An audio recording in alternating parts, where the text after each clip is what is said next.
ಕಿರುತೆರೆಯ ಮೂಲಕ ನಟನೆಗೆ ಕಾಲಿಟ್ಟ ಈಕೆ ಇಂದು ಹಿರಿತೆರೆಯಲ್ಲಿ ಬ್ಯುಸಿ. ಎಡವಟ್ಟು ರಾಣಿ ಲೀಲಾಳಾಗಿ ಕಿರುತೆರೆ ವೀಕ್ಷಕರನ್ನ ರಂಜಿಸಿರುವ ಮಲೈಕಾ ವಸುಪಾಲ್ ಇಂದು ಸ್ಯಾಂಡಲ್ವುಡ್ನಲ್ಲಿ ಮೋಡಿ ಮಾಡ್ತಾ ಇದ್ದಾರೆ. ಇಂಜಿನಿಯರಿಂಗ್ ಪದವೀಧರೆಯಾಗಿರುವ ಮಲೈಕಾ ವಸುಪಾಲ್ ಬಾಲ್ಯದಿಂದಲೂ ನಟಿಯಾಗಬೇಕು ಎಂದು ಬಯಸಿದ್ರು.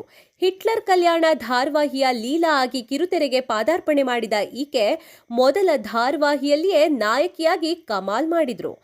ಮನೋಜ್ಞ ನಟನೆಯ ಮೂಲಕ ಕಿರುತೆರೆ ವೀಕ್ಷಕರ ಮನಸೆಳೆದಿರುವ ಈಕೆ ಚಿಕ್ಕಣ್ಣ ಅಭಿನಯದ ಉಪಾಧ್ಯಕ್ಷ ಸಿನಿಮಾದಲ್ಲಿ ನಾಯಕಿಯಾಗಿ ಅಭಿನಯಿಸುವ ಮೂಲಕ ಚಂದನವನಕ್ಕೆ ಕಾಲಿಟ್ರು. ಉಪಾಧ್ಯಕ್ಷ ಸಿನಿಮಾ ರಿಲೀಸ್ ಆದ ಕೆಲವೇ ದಿನಗಳಲ್ಲಿ ವಿದ್ಯಾಪತಿ ಸಿನಿಮಾದಲ್ಲಿ ನಾಯಕಿಯಾಗಿ ನಟಿಸುವ ಅವಕಾಶವನ್ನ ಈಕೆ ಪಡೆದುಕೊಂಡ್ರು.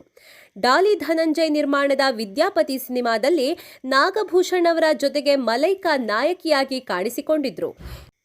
ಇದೀಗ ಕಲ್ಟ್ ಎನ್ನುವ ಸಿನಿಮಾದಲ್ಲಿ ನಾಯಕಿಯಾಗಿ ಮಲೈಕಾ ವಸುಪಾಲ್ ಬಣ್ಣ ಹಚ್ಚಲಿದ್ದಾರೆ. ಒಟ್ಟಿನಲ್ಲಿ ಒಂದಾದ ಮೇಲೆ ಒಂದರಂತೆ ಸಿನಿಮಾಗಳಲ್ಲಿ ಅಭಿನಯಿಸಿ ಸೈ ಎನಿಸಿಕೊಳ್ಳುತ್ತಿರುವ ಮಲೈಕಾ ಮತ್ತೆ ಕಿರುತೆರೆಯಲ್ಲಿ ಕಾಣಿಸಿಕೊಳ್ಳುತ್ತಾರಾ ಎಂದು ಕಾದು ನೋಡಬೇಕಾಗಿದೆ.